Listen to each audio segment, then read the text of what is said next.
Hey guys, John Stevens here again at Working Man Success. I come on here every day, give you ideas, concepts, practical plans that will help you move your career forward and build a better life for you and your family, and especially for the young guys. I'm trying to do this for the younger generation to pass down information on life lessons that I've learned over the years that I've made mistakes in, and maybe if you hear it, you won't make the same mistakes.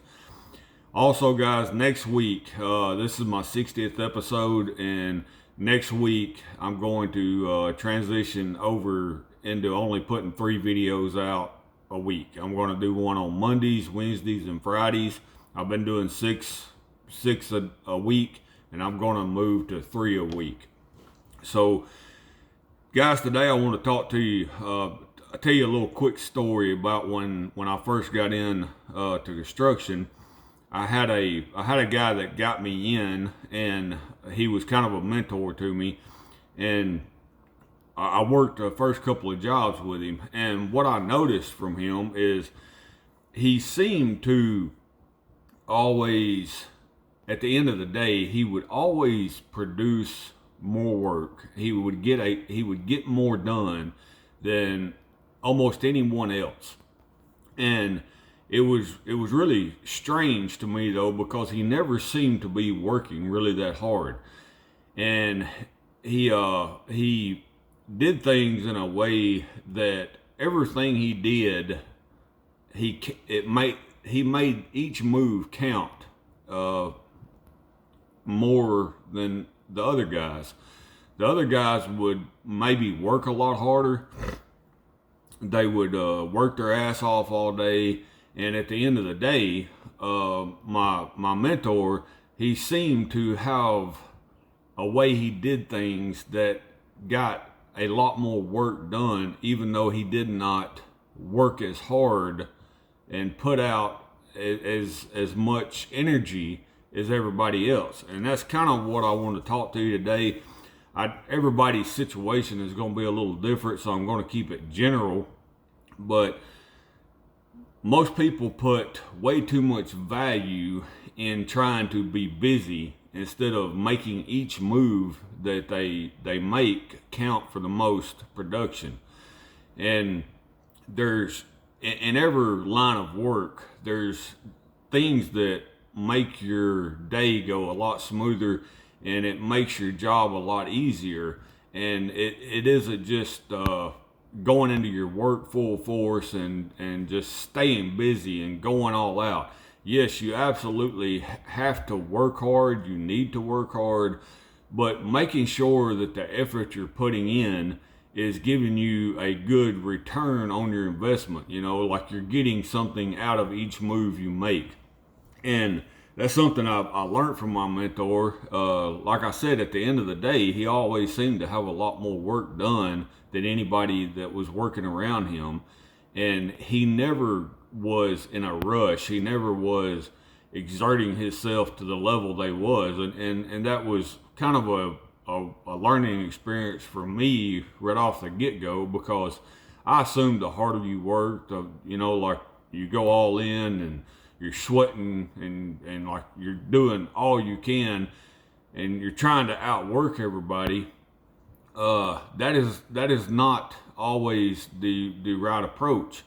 There's ways that you do things that sets your next step up in success.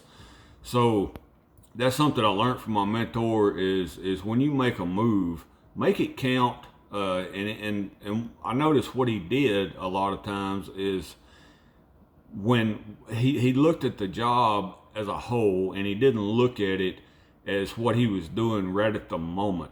He thought through his steps, he thought through his work, and he seen the finished product what in his head before that he ever started. He always knew what the next step or the next 3 or 4 steps was. And as he completed one step, he would be set up to make the next step as easy and productive as possible. And like I said, I don't know what kind of line of work you're in that looks different, but being able to think through your work and then approaching your work in a certain way where you're always setting yourself up for success in the next step is a huge benefit. Most people just never, that's never presented to them. They just go it step by step and do, they work at it, they work hard at it, and they never think in a process state of mind. They never think about how doing things will make their next 3 or 4 steps much more productive and much more easier. So thinking through your work can be very, very beneficial to you.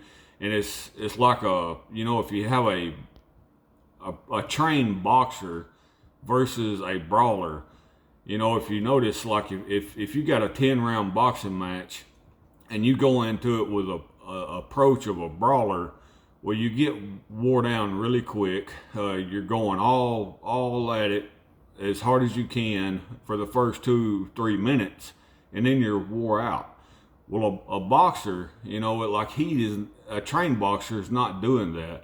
He's making every punch he throws count for the most, and that's a very good way to approach our work. If you're going to make a move, make it count.